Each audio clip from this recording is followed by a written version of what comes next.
रूस के खिलाफ कार्रवाई पर व्हाइट हाउस ने बयान दिया। आप भाग सकते हैं पर छिप नहीं सकते, ये बयान भी सुनिए। I believe you're referring to the Bella 1 tanker that was seized this morning. The Department of Justice and the Department of Homeland Security, in coordination with the Department of War, did announce that seizure this morning for violations of U.S. sanctions. I've spoken about the enforcement of our sanctions policy at the podium prior to the new year, and this administration is going to fully enforce the sanction policy of the United States. The vessel this morning was seized in the North Atlantic pursuant to a warrant issued by a U.S. federal court after being tracked.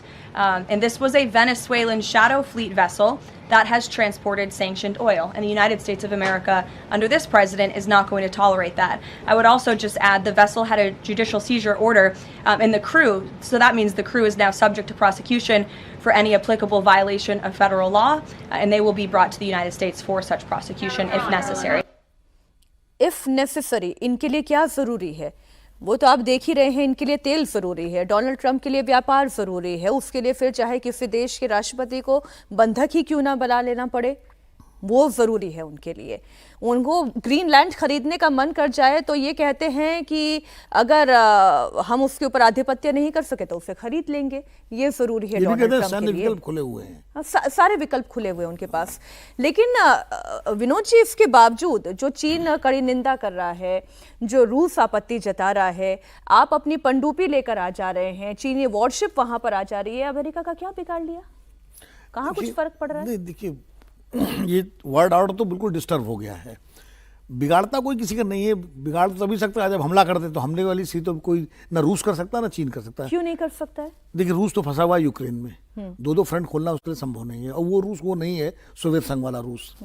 और चीन का क्या है, चीन की नीति, मुझे नहीं लगता कि भी चीन ने ऐसे मामलों में डायरेक्ट कोई एक्शन किसी देश के खिलाफ लिया। वो अपनी सीमाएं बढ़ाने में, अपनी सीमाओं को सुरक्षित रखने में और अपना आर्थिक साम्राज्य बढ़ाने में उसकी दिलचस्पी जाता है चीन की। वो आर्थिक तरीके से दुनिया पर अपना वर्चस्व कायम कर रहा है। बहुत समय से किसी युद्ध में वो गया भी नहीं है। आप उसका देखिए तो लास्ट उसका जो था वो युद्ध जो था वियतनाम के साथ झड़प हुई थी, जब अटल जी विदेश मंत्री थे और वो गए थे, चीन उसी समय किया।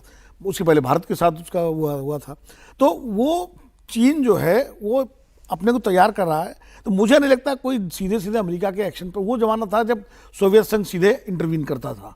अगर अमेरिका को, जैसे भारत 71 में जब उन्होंने 7th फ्लीट भेजा तो रूस सोवियत संघ ने अपनी पनडुब्बियां भेज दी थी। अमेरिका क्या खुले सांड की तरह यूं ही घूमता रहेगा? आज की तारीख में तो यही स्थिति हो गई है, जब नाटो उनको नहीं कंट्रोल कर पा रहा है कि अब जो इस पर कोई रोक लगा सकती थी संस्था, वो संयुक्त राष्ट्र संघ की हालत अब देख रहे हैं। बयान देने के अलावा उसके पास कोई ताकत नहीं। 32 संयुक्त राष्ट्र संस्थाओं से कल अमेरिका ने अपने को अलग कर लिया।